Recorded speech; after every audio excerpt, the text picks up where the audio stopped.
গত 15ই জুলাই সাত পাকে বাধা পড়েছেন অভিনেত্রী সোহিনী সরকার শোভনের সঙ্গে, কিন্তু তার বিয়ের পরেও কিন্তু এবার তার প্রাক্তন অভিনেতা রণজয় বিষ্ণুকে নিয়ে বিস্ফোরক অভিনেত্রী সোহিনী।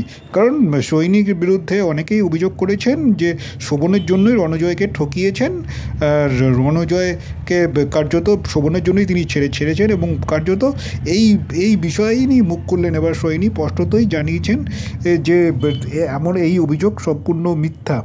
মূলত বিয়ের পর রণজয় সংবাদ মাধ্যমে শুভেচ্ছা জানিয়েছে যে প্রত্যেক মানুষের ভালো থাকুক, সকলেই ভালো থাকুক, এটাই চাই। এই স্পষ্টতই জানিয়েছেন। এটা সোহিনীর মনে হয়েছে যে এটা পুরোপুরি লোক দেখানো, যে তার ভালো চাইবে সে সকলের সামনে না বলে বরং তাকে ব্যক্তিগতভাবে সে ভালো চারা ব্যক্ত করবে, সেটা কিন্তু রণজয় করেননি। এরপর আরও এক ধাপ এগিয়ে স্পষ্টতই সোহিনী জানিয়েছেন গত রবিবার যে অভিনেত্রী সায়ন্তনী গুহ ঠাকুরতা যে পোস্ট করেছেন তাকে পূর্ণ সমর্থন জানিয়েছেন। তিনি বলেছেন সায়ন্তনীর ফেসবুকে পোস্টে যা লিখেছেন তার প্রতিটা বাক্যই তিনি সত্যি এবং সেগুলো রণজয় অস্বীকার করতে পারবেন না। কারণ একই ঘটনার ভুক্তভোগী তিনি শুধু সায়ন্তনী নন, তিনি নিজেও। কারণ সায়ন্তনীর সঙ্গে একটা সময় রণজয় সম্পর্কে ছিলেন। এছাড়া শুধু সায়ন্তনী নন, প্রিয়াঙ্কা মণ্ডলের অভিনেত্রী প্রিয়াঙ্কার সঙ্গেও সম্পর্কে ছিলেন। এরা প্রত্যেকেই সমর্থন জানিয়েছেন সায়ন্তনী গুহ ঠাকুরতার ওই পোস্টকে কেন্দ্র করে। মূলত সোহিনী সেখানে লাভ রিয়াক্টও দিয়েছেন।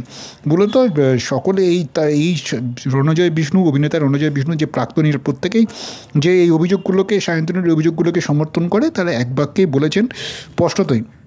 আর পাশাপাশি সোহিনী এটাও জানিয়েছেন যে সোহিনী তার সঙ্গে দীর্ঘদিন রণজয়ের সম্পর্ক ছিল।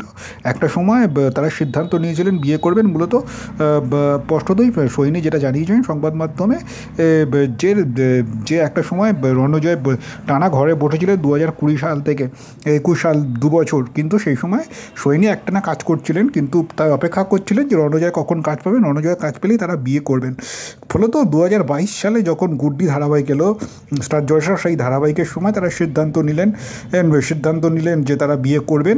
কিন্তু এমন সময় তাদের ব্রেকআপ হলো। কার্যত কেন ব্রেকআপ হলো এই প্রশ্নের উত্তরই সকলের দিকে তার সমালোচক দিকে ছড়িয়ে দিয়েছেন যে রণজয় বিষ্ণুর কারণেই যে তাদের ব্রেকআপ হয়েছে, এ কথা জানাতে ভোলেননি সোহিনী।